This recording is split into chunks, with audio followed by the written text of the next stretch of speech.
If you lived in Kentucky in the early 2000s, you probably knew who Eric C. Conn was. To the public, he was a quirky, eccentric local hero. A lawyer who you went to when you were down on your luck because he always won your case. He was so wildly successful that he built a massive replica of the Lincoln Memorial right in his office parking lot. He drove multiple Rolls Royces, and he was taking luxurious vacations out of the country every single month. People just assumed he was a brilliant, wealthy attorney, basically a real-life Saul Goodman. But behind closed doors, Eric was hiding a massive secret. He was not a legal genius. He was quietly orchestrating one of the darkest, most unbelievable schemes in American history. A secret so massive it would eventually destroy innocent lives and trigger an international manhunt.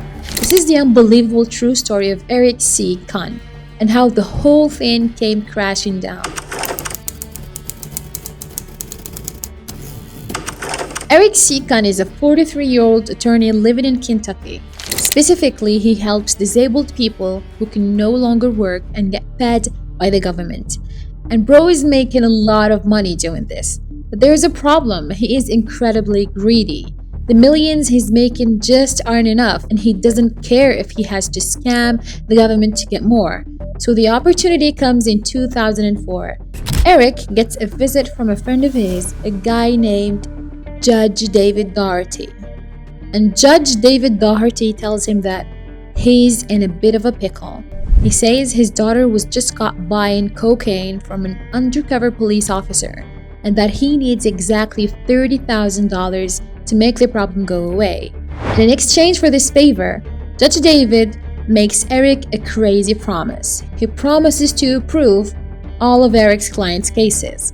Basically, every time Eric submits a disability case to the government, the judge will approve it.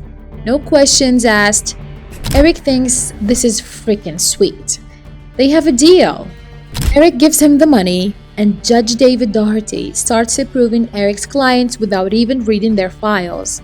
After a while, they decide to make the deal permanent. The new rule? Judge David Doherty will keep approving all the cases, and in exchange, Eric will pay the judge a kickback of $500 per case.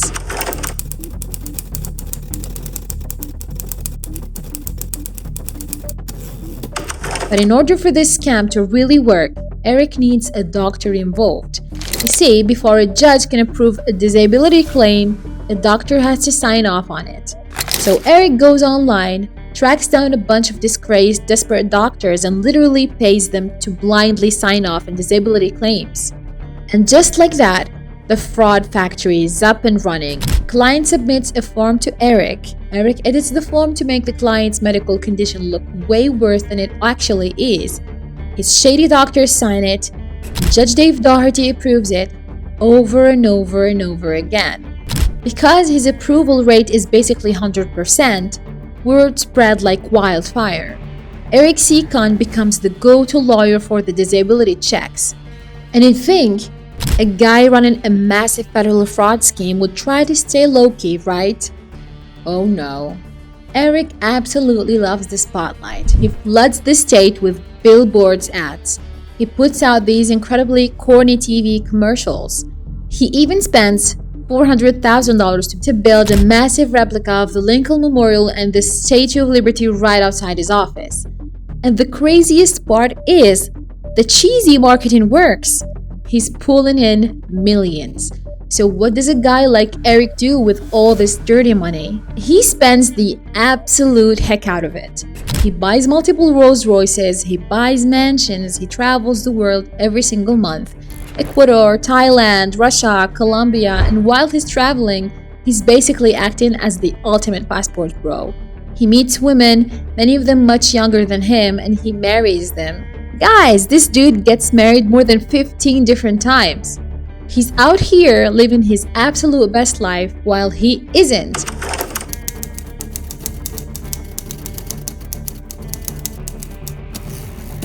And around 2007, the honeymoon phase ends. In West Virginia, 2 employees at the Social Security Administration office start noticing a really strange pattern. Out of almost 2,000 cases that Judge David Doherty has been assigned, he has only rejected 4. And almost all of his approved cases come from one single lawyer, Eric C. Kahn. The employees report this to their supervisors, but the government does nothing. Years passed, and it's now 2011, and Eric is still making millions. But then, a reporter for the Wall Street Journal named Damien Paletta enters the picture. Damien is doing a story on excessive government spending. He notices Judge David Doherty's insane approval rates.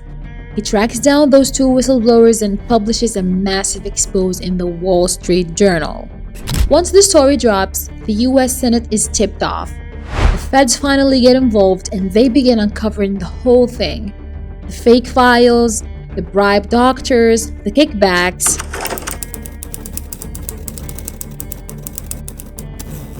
Now, up until this point, Eric just sounds like a goofy con man.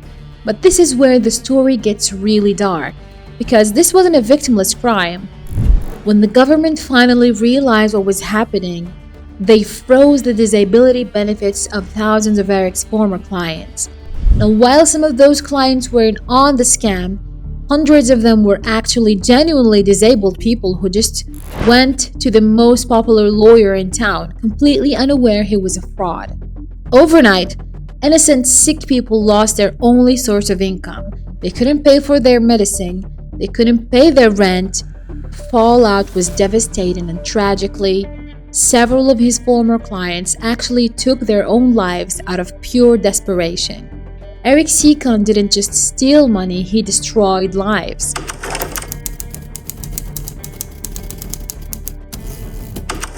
After a massive years-long investigation, where Eric had stolen over $550 million from the US government, he's finally arrested in 2016.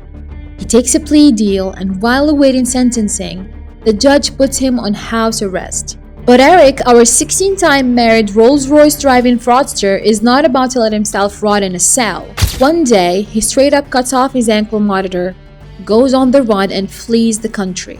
He makes it all the way to Honduras, hoping to cross the border into Nicaragua, where the US has no extradition treaty.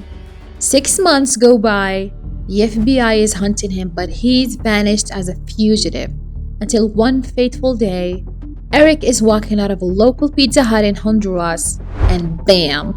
The local police tackle him and arrest him.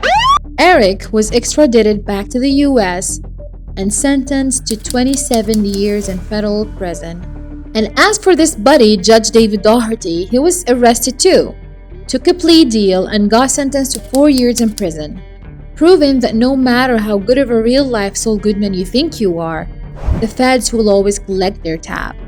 Now, if you thought this story was insane, hit that like button and subscribe. Let me know in the comments what crazy true crime story I should cover next. See you in the next one.